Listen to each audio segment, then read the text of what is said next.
Sika menakavi Wabina diamante Sika menakavi. Eny ry havana faly miarahaba antsika indray ao agnatin'izao vanim-potoana izao sady manonona koa ny fiadanan'ny tompo ho amintsika rehetra. Mankasitraka antsika rehetra izay mpagnaraka tsy tapaka ity pazy ity dia ny fiomanana ho any an-danitra. Ary ankehitriny antsika agnaraka ny lohahevitra vaovao indray ao agnatin'izao pazy izao dia ny hoe fanambinana. Zay zany no lohahevitro isantarintsika ao agnatin'ity pazy ity, lohahevitra vaovao izay dia ny hoe fanambinana. Mialohan'ny zavatra rehetra andao tsika hivavaka hisaotra an'Andriamanitra.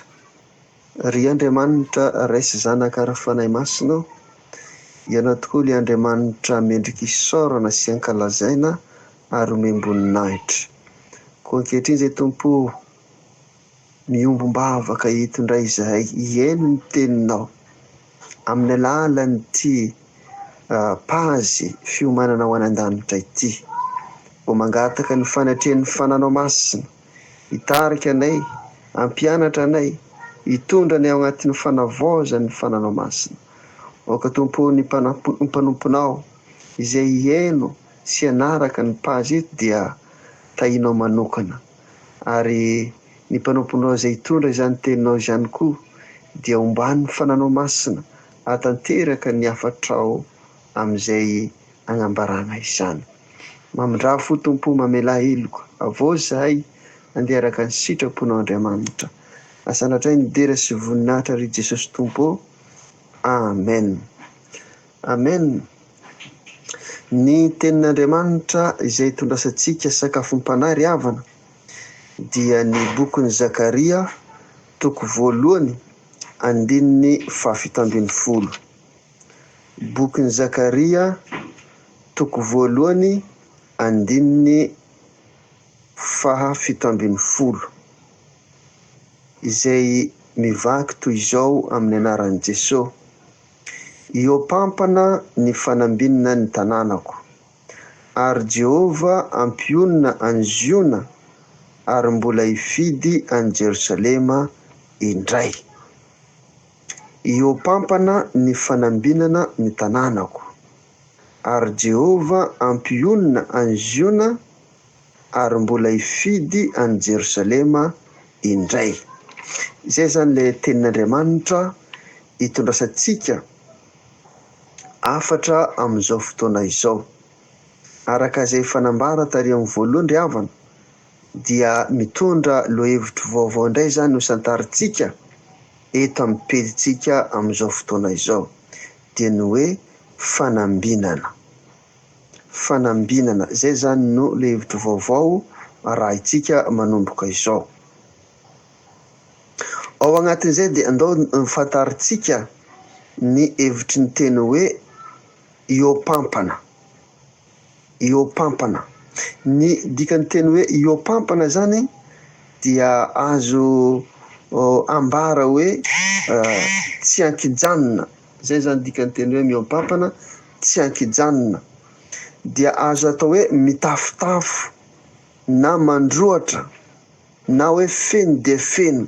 Miopampana, feno de feno, tsisy zavatra mihoatra anazy fa tena izy zany miopampana. Zay zany no zavatra tsara marina ao agnatin'ny izay ny hevitry ny teny hoe miopampana izay. Ndao koa tsika ho jerentsika fohifohy koa zany ny atao hoe fanambinana. Ino koa zany ny hevitry ny teny hoe fanambinana? Raha amin'ny teny greka maizy, raha amin'ny teny grika ny hevitry ny teny hoe fanambinana na dikan'ny teny hoe fanambinana dia tselatsy. Tselatsy, zay zany no dikan'ny teny hoe na mitovy hevitry amin'ny fanambinana amin'ny teny grika. Tselatsy. Tselatsy. Zany hoe azo adika hoe mandeha ampahombiazana. Zay ny dikany hoe tselatsy. Mandeha ampahombiazana. Na koa hoe mandingana sakana, mandingana sakana. Zay zany ny hoe fanambinana. Rehefa ambinina zany ny olona anankiray dia mandeha ampahombiazana. Rehefa ambinina ny olona anankiray mandingana sakana. Zay zany no hevitry ny tenin'Andriamanitra. Zay zany hevitry ny hoe fanambinana raha ianarantsika amin'izao fotoana zao. Ka anisan'ny zava-dehibe ry havana no hitondrantsika ity fampianarana ity na ity afatry ny tenin'Andriamanitra ity mba hitondrantsika ao agnatin'izay fanambinana izay. Raha izay zany no fanamarinana fohy nataontsika makasiky ny fiompampana na hoe fanambinana, dia ahoana ary no lalana ahatongavantsika any amin'izay fanambinana izay. Ndao jery soratra masina vitsivitsy zany isika hitondrantsika amin'izay fanambinana izay. Mpanjaka 7 andininy 5 sy ny 7. Mpanjaka toko 7 andininy 5 ka hatramin'ny 7. Jehova mivaky toy izao aminaran'i Jesosy: nanao izay mahitsy teo mason'i Jehova i Ezekia, tahaka izay rehetra nataon'i Davida rainy. Zay zany anisan'ny zava-dehibe ao agnatin'izay fanambinana izay. Fanaovany Ezekia ny mahitsy teo mason'Andriamanitra no zava-dehibe irotsahany na fandehanana amin'ny fahombiazana. Zay zany no zavatra tsara ho fantatra ry havana. Ny olona manao mahitsy eo mason'Andriamanitra dia ambinina izy, mandeha ampahombiazana izy, mandingana sakana izy. Zava-dehibe zay ry havana, zava-dehibe zay ry havana. Ka mampianatra antsika ny Ezekia izay ao agnatin'ny fanaovana mahitsy eo anatrehan'Andriamanitra, eo mason'Andriamanitra mandrakariva. Ary rehefa manao ny mahitsy eo anatrehan'Andriamanitra isika dia mandeha ampahombiazana, mandingana ny sakana. Zay zany ny hoe fanambinana. Amen. Dia ny zavatra jerentsika faharoa koa, nambinina tamin'ny atao rehetra i Josefa. Jerentsika zany ny Genesis toko 7 andininy 2 ka hatramin'ny 7. Ary Jehova nomban'i Josefa dia lehilahy nambinina izy, ka izay rehetra nataony dia nambininy Jehova avokoa. Azafady. Zay koa zany anisan'ny zava-dehibe ao agnatin'izay fanambinana zay. Rehefa ambinin'Andriamanitra ny olona anankiray dia mandeha ampahombiazana. Rehefa ambin'Andriamanitra ny olona anankiray mandingana sakana. Ary hitantsika ny tantaran'i Josefa ry havana. Rehefa lasa tany amin'ny fahavany na Ezipsianina dia lasa nambin'Andriamanitra izy, dia ny sakana rehetra, ny olana rehetra tsy nasakana azy, fa tontosa avokoa izay rehetra nataony sy rehetra nikasainy tao agnatin'izay zavatra izay. Ka anisan'ny zava-dehibe koa ry havana ao agnatin'ny fiainam-panahy tsika fiangonana na kristianina dia ny fitondran'Andriamanitra ny fiainantsika, ny fanambinan'Andriamanitra antsika dia mampandeha antsika ampahombiazana. Ny fanambinan'Andriamanitra antsika mahatonga antsika mandingana ny sakana rehetra, mandingana ny sakana. Ny sakana zay tsy mahasakana ny olona izay ambinan'Andriamanitra. Ninona za mety sakana misy eo amin'ny fiainantsika, ninona mety sakana misy eo amin'ny fiarahamonintsika, rehefa ambinan'Andriamanitra ianao, rehefa ambinan'Andriamanitra isika dia tsy mahasakana antsika zany ny sakana. Amen. Ny zavatra fahatelo ho jerentsika ao anatin'izay koa ry havana dia ny hoe nambinina tamin'ny fanompoana Ezekia. Jerentsika tantara faharoa toko 130 andininy 120. ary ny raharaha rehetra izay natombony ny amin'ny fanompoana ao an-tranon'Andriamanitra dia nataony tamin'ny fony rehetra fa nambinina izy. Amen. Ary ny raharaha rehetra izay natombony ny amin'ny fanompoana ao an-tranon'Andriamanitra dia nataony tamin'ny fony rehetra fa nambinina izy. Resaka fanompoana indray zany eto. Ao agnatin'ny fanompoana zany dia takiny Andriamanitra zany no fanaovana azy amin'ny fo, fanaovana azy amin'ny mahitsy tokoa. Dia izay zany no fanambinana. Ary zany no ambarany soratra masina. Ary zany ilay famaritana ataontsika teo. Ny olona manompo an'Andriamanitra amin'ny fo dia mandeha am-pahombiazana. Ny olona manompo an'Andriamanitra amin'ny fo dia mandingana ny sakana mandrakarivo. Ka zava-dehibe alaintsika tahaka eto ny nataony Ezekia tao agnatin'ny fanompoana an'Andriamanitra dia nataony tamin'ny fony zany. Nataony tamin'ny fony zany mba hitondra azy zafady mba hitondra azy ao agnatin'izay fanambinana avy amin'Andriamanitra izay. Ka tsy diso anjara eto koa zany atsika ry havana, isika vahoaka an'Andriamanitra, isika izay manompo an'Andriamanitra dia mikatsaka izay fanambinana zany. Ndao atsika anao ny fanompoana amin'ny fo rehetra, anao ny fanompoana agnatin'ny famendrehana. Fa ny fanaovana ny fanompoana agnatin'ny famendrena dia fandehanana amin'ny fahombiazana. Fandehanana amin'ny fahombiazana. Ny fanaovana ny fanompoana amin'ny fo dia fandinganana ny sakana rehetra. Fandinganana ny sakana rehetra. Ka zava-dehibe amin'ny fahavelomantsika, amin'ny fanompoantsika an'Andriamanitra ry havana dia nazahoantsika mandingana ny sakana. Azahoantsika mandeha am-pahombiazana.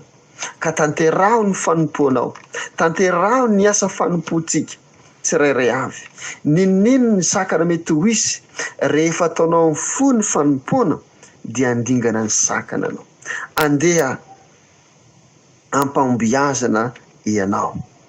Ny fanompoana antoko anankiray azahoantsika andingana ny sakana. Ny fanompoana antoka anankiray azahoantsika mandeha am-pahombiazana mandrakarivo. Koa ndao ry havana agnome lanjany fanompoantsika. Ndao ry havana anome lanjany ny antom-pisianao agnatin'ny fiangonana.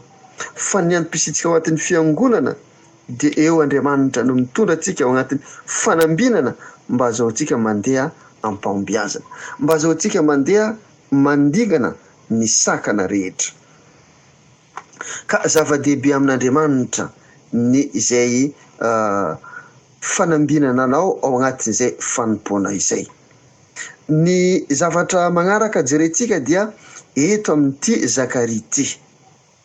Eto amin'ny Zakaria zany no ambarany mazava tsara ambinina mihoatra, miompampana. Fanambinana miompampana ny tanàna sy ny olona feno fanambinana araka izay fa novakitsika teo. Zany hoe ny bokin'ny Zakaria toko voalohany 5:7 izay magnambara ny fanambinana zany iompampana. Iompampana zany ny fanambinana ny tanàna sy ny vahoaka. Zay zany mampiavaka ity bokin'ny Zakaria ity ry havana. Zany hoe ny fanambinan'Andriamanitra zany efa nisy teo aloha. Fa eto Andriamanitra mamerina volagna amin'ny zanak'Israely, volagna amin'ny fiangonana, volagna amin'ny kristianina rehetra fa iompampana indray ny fanambinako, ny tanànako, ny vahoakako. Zay zany no mampiavaka ity bokin'ny Zakaria ity. Iompampana indray ny fanambinana ny tanànako sy ny vahoakako.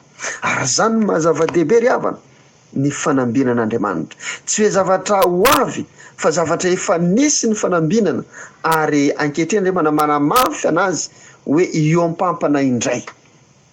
Ataon'Andriamanitra mitafotafo indray, ataon'Andriamanitra mihoatra indray, ataon'Andriamanitra azafady ataon'Andriamanitra tena feno dia feno ny fanambinana atsika, ny fanambinana ny tanànantsika ao agnatin'ny fanompoantsika anazy. Ka zava-dehibe ry havana ny todintsika, ny tondrasanantsika ao agnatin'izao fiainana mampanompon'Andriamanitra antsika, fiainana maha-kristianina antsika zao. Ndao ara ry havana mbola mafisitsika izay tenin'Andriamanitra zay araka ny ambarany bokin'ny Jeremia 7:20 andininy 7. Bokin'ny Jeremia 7:20 andininy 7. Arakatsao zay iadana ny tanàna izay nampandehanako anareo ho babo, ary mivavaha am Jehova ho azy, fa raha miadana izy dia mba hiadana koa ianareo. Amen. Io zany no entsika anamafisana ny fanambinana nataon'Andriamanitra miopampana. Dia ambarany tsara koa hoe katsao izay iadanany tanàna izay nampandianako anareo ho babo, ary mivavaha am Jehova ho azy, fa raha miadana izy dia mba hiadana koa ianareo. Amen. Zany hoe ny fanambinan'Andriamanitra ny tanàna dia midika zay fa fanambinan'Andriamanitra ny olony, fanambinan'Andriamanitra ny vahoakany. Ary rehefa ny tanàna zany no mandeha ampahombiazana dia ny vahoaka koa mandeha ampahombiazana. Ary rehefa ny tanàna no mandingana ny sakana dia ny vahoaka koa mandingana ny sakana. Zay zany mazava-dehibe ny fampianarana izay entintsika androany mahakasika ty lohahevitra hoe fanambinana ity. Ny fanambinana zany maneho fiadanan'ny tanàna sy ny vahoaka ao aminy. Ka zava-dehibe ry havana ny itondrantsika izay fampianarana zay, ary vanim-potoana fisokafan'ny fanambinana ho antsika izao. Vanim-potoana fisokafan'ny fanambinana ho antsika izao. Mbola tsy tara atsika ary magnentana atsika ry havana hitodika amin'Andriamanitra, hitodika amin'Andriamanitra am'izay fahavelomantsika zao. Fa ao agnatin'ny fanambinan'Andriamanitra atsika dia andeha ampahombiazana tokoa, andingana ny sakana tokoa. Ry havana malala rehetra ato amin'ny tompo, koa ankehitriny ary meteza ho mpanompo an'Andriamanitra, ataova amin'ny fonao rehetra, ny sainao rehetra, ary ny fananao rehetra ny fanompoanao an'Andriamanitra. Meteza ho mpanompo, na hoe meteza amin'ny fanompoana an'Andriamanitra amin'ny fonao rehetra, amin'ny sainao rehetra, ary ny fananao rehetra, mba hatonga anao andeha ampahombiazana, andeha andingana ny sakana rehetra. Rehefa atao amin'ny fo ry havana ny fanompoana dia izay zany no setriny mandeha ampahombiazana, mandingana sakana. Koa meteza koa ho tahaka ny Josefa ambin'Andriamanitra am'izay rehetra nataony. Meteza koa ho tahaka ny Josefa nambin'Andriamanitra am'izay rehetra nataony. Ry havana, ny olona rehefa nambin'Andriamanitra tahaka ny Josefa dia mandeha ampahombiazana, mandingana ny sakana. Firifiry ny sakana nahazo an'i Josefa, firifiry ny olana nahatreny Josefa, fa hitatsika izy nandeha tampahombiazana. Hitatsika izy nandingana ny sakana maro teo amin'ny fiainany, teo amin'ny antipisiany. Koa meteza koa ry havana ho tahaka ny Ezekia, satria nanao zay mahitsy teo mason'i Jehova tahaka izay rehetra nataony Davida reiny izy. Meteza nanao mahitsy, meteza anao mahitsy teo mason'i Jehova tahaka izay rehetra nataony Davida reiny. Zay zany nampiavaka ny Ezekia koa ao agnatin'ny fanaovana zavatra mahitsy eo masin'Andriamanitra. Ka zava-dehibe ny fagnanaovana ny mahitsy zany dia midika hoe mandeha ampahombiazana. Ny fanaovana ny mahitsy mandingana sakana rehetra. Ka ninino mety ho sakana, ndao atsika anao mahitsy hatrany. Ninino mety sakana, andeha ampahombiazana, satria ambin'Andriamanitra ianao, ambin'Andriamanitra isika. Ndao ry havana atsika anetry tena eo anatren'Andriamanitra, itorantsika eo anatren'Andriamanitra amin'ny zavatra rehetra. Aokantsika hitodika amin'Andriamanitra magnoloana izany rehetra izany, dia mba hahatonga antsika andeha ampambiazana dia maneke anao zavatra mahitsy. Mahatonga antsika andeha ampambiazana mandehana tahaka ny nataon'i Josefa. Mba hahatonga antsika andeha ampambiazana dia manaova ny fanompoana amin'ny fo rehetra. Ho an'Andriamanitra rerany ny voninahitra, ho antsika kosa ny fahaizana mitodika amin'Andriamanitra amin'ny zavatra rehetra. Fa ambinina amin'ny zavatra rehetra ne ianao sy ny ankonanao. Amen. Amen. Amen. Amen. Ndao tsika hivavaka ry havana. Ry Andriamanitra raisy zanaka ary fanahy masinao, tsy anainy tsy saotra tsy ankasitraka anao Andriamanitra noho ny amin'ny fitiavanao sy ny famindramponao. Nambaranao taminay Tompo ny teninao mahakasiky ny fanambinana. Aoka Tompo ny fananao masina, ameno ny banga ho an'izay rehetra miaino ny teninao izany. Aterinay ny saotra, aterinay ny dera ho anao Andriamanitra. Koa raisy Tompo ny fivavakay, ambino zay amin'ny zavatra rehetra ataonay sy zay rehetra kasisainay amin'ity vanim-potoana ity. Amin'ny anarany Jesosy no nandratana izany vavaka izany. Misaotra Tompo. Amen. Amen. Zay ihany koa ry havana novatsy-panahy ho antsika tamin'ity androny ity, dia tononona ny fiadanan'ny Tompo ho amintsika rehetra, ary ny fanambinan'Andriamanitra hitondra antsika andeha ampambiazana. Fanambinan'Andriamanitra hitondra antsika andingana ny sakana rehetra.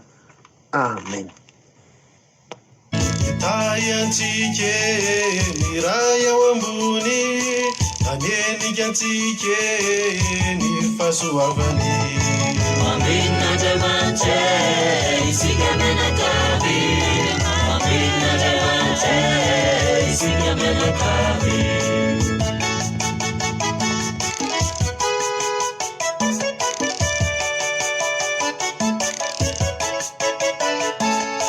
Aniloantsike ny tenin'izy Tompo, amelonantsike ny tenanisy Tompo.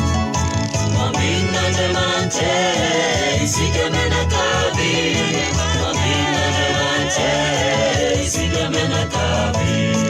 Anetsaka antsike ny andony lanitra, anenika antsike ny fanahy masina.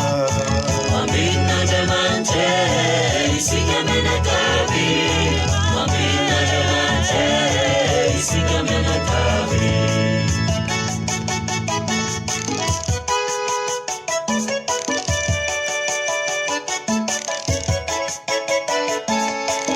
Tsodrano antsike Andriamanitra, ny ray sy ny zanake sy ny fanahy masina. Ambin'Andriamanitra isika menakavy, ambin'Andriamanitra isika menakavy. Itantanandiatsike i Kristy itantanany fiainatsike i Kristy Ambin'Andriamanitra isika menakavy.